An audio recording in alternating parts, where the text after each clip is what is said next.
अपना अगला टॉपिक है संघीय कार्यपालिका। ठीक है, राष्ट्रपति और संसद पार्लियामेंट। तो अपन पार्लियामेंट को देख लेते हैं, ठीक है, फिर इसके बाद इनको भी देखेंगे। ठीक है, तो पार्लियामेंट में तीन चीज़ें आती हैं। एक तो है प्रेसिडेंट, एक है अपर हाउस और एक है लोअर हाउस, यानी राज्यसभा और लोकसभा। ठीक है, तो पार्लियामेंट इंडियन कॉन्स्टिट्यूशन के आर्टिकल 79 में ये प्रोविज़न किया गया है पार्लियामेंट के संबंध में। ठीक है, और उसी पार्लियामेंट के अंतर्गत राष्ट्रपति जो प्रेसिडेंट है वो आर्टिकल 52 में है। 52 में कहा गया है कि भारत का एक राष्ट्रपति होगा, ठीक है, जो राज्य का संवैधानिक प्रमुख होगा। अब यहाँ एक कंफ्यूज ना हो जाइएगा कि राज्य लिख दिए हैं, हम तो देश बोलते हैं। जब वर्ल्ड सिनेरियो में बात करते हैं अपन लोग तो इंडिया इज अ स्टेट। ठीक है, आर्टिकल नंबर 52 में है। फिर ये राज्यसभा है, राज्यसभा को भी अपन अच्छे से पढ़ेंगे, है ना, डिस्कस करेंगे। अभी लोकसभा को भी करेंगे। अभी थोड़ा थोड़ा एक ओवरव्यू देख लीजिएगा।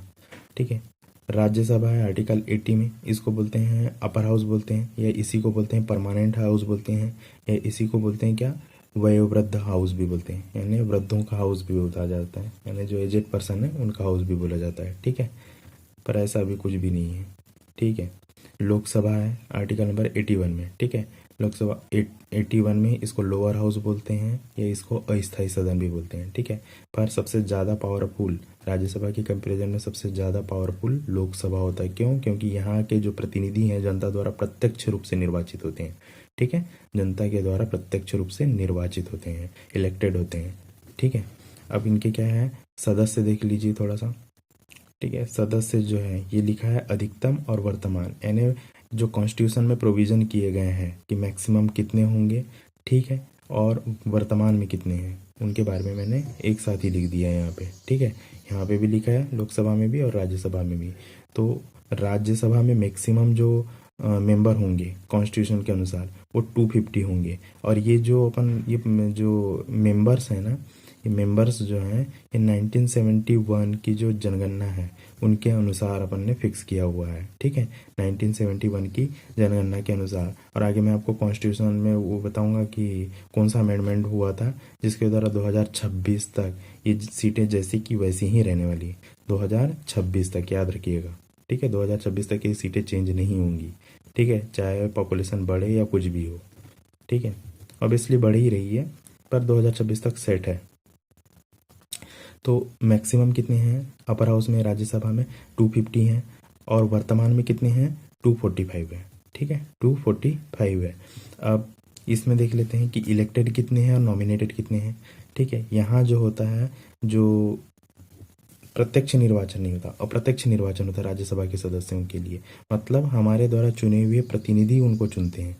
जनता जहाँ सीधे चुनती है उसको प्रत्यक्ष निर्वाचन, और जहाँ जनता के द्वारा चुने हुए प्रतिनिधि चुनते हैं वो अप्रत्यक्ष निर्वाचन के अंतर्गत आता है। जैसे राष्ट्रपति महोदय का जो निर्वाचन होगा वो अप्रत्यक्ष निर्वाचन, मैं आगे बताऊंगा आपको। ठीक है, यहाँ पे आ गया मैक्सिमम 250 है और वर्तमान में 245 है। तो उनको देख लेते हैं कि कितने इलेक्टेड हैं और कितने नॉमिनेटेड हैं। तो इलेक्टेड हैं 233। ठीक, इलेक्टेड हैं कितने 233, और नॉमिनेटेड हैं कितने 12। ये करंट सिनारियो की बात कर रहे हैं, पर होना कितनी चाहिए 250 के अनुसार। अगर 250 होते तो ये कितने होते, ये होते 238। ठीक है, मैक्सिमम जो इलेक्टेड हो सकते हैं वो 238 हो सकते हैं। 238 यहाँ लिख लीजिएगा, मैंने लिखा नहीं है 238। पर वर्तमान में कितने हैं 238 इलेक्टेड होना चाहिए, है ना, कॉन्स्टिट्यूशन के अनुसार मैक्सिमम, पर वह करेंट में है 233। ठीक है, ठीक उसी प्रकार 238 + 12 ये हो जाते हैं 250। तो यहाँ 12 क्या है, नॉमिनेटेड है। और ये जरूर याद रखिएगा कि आर्टिकल नंबर 80 सब क्लॉज 3 के अंतर्गत, ठीक है, 83 के अंतर्गत प्रेसिडेंट को ये पावर है कि वो डिफरेंट फील्ड से, जैसे कला हो गया, विज्ञान हो गया, समाज सेवा हो गया, और खेल या साहित्य के क्षेत्र से जो विशेष ख्याति प्राप्त लोगों को नॉमिनेटेड कर सकता है। किसके लिए, अपर हाउस के लिए। ठीक है, ठीक उसी प्रकार अपन देख लेते हैं लोकसभा में क्या है, यानी लोअर हाउस में अधिकतम यहाँ पे हैं 552 सदस्य हैं, 552। ठीक है, और करंट में कितने हैं 545। ठीक है, 545। उसमें भी इलेक्टेड कितने होना चाहिए मैक्सिमम 550। ठीक है, और नॉमिनेटेड 2, ठीक है, इलेक्टेड 550 और नॉमिनेटेड 2।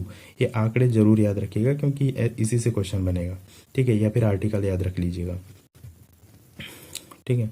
तो इलेक्टेड है 550, उसमें भी कितना है देखो, इलेक्टेड ही कितने होंगे, यूटी से होंगे और स्टेट से होंगे, तो स्टेट से है 530, ठीक है। 530 क्या है, मैक्सिमम बता रहा हूँ मैं आपको, मैक्सिमम 530 स्टेट से इलेक्टेड होंगे और 20 होंगे यूटी से, तो ये 530 तो स्टेट से इलेक्टेड है टोटल, ठीक है, 530 पूरे इलेक्टेड है, मैक्सिमम भी इतने ही होंगे अधिकतम और स्टेट से, ठीक है। तो और ये इतने ही इलेक्टेड भी हैं, ठीक है, और सेम यूटी से होना चाहिए कितने 20, तब तो 530 और 20 550 होगा ना मैक्सिमम, पर यहाँ यूटी से ओनली 13 इलेक्टेड है करंट में, 13 इलेक्टेड है।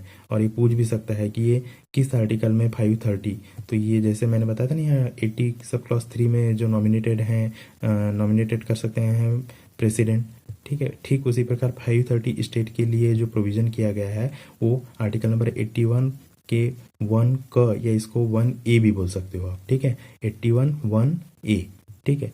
सेम यूटीज के लिए, यूनियन टेरिटरी के लिए या संघ शासित राज्यों के लिए, ठीक है, बताइएगा, कमेंट कीजिएगा कितने संघ शासित राज्य हैं वर्तमान में, ठीक है।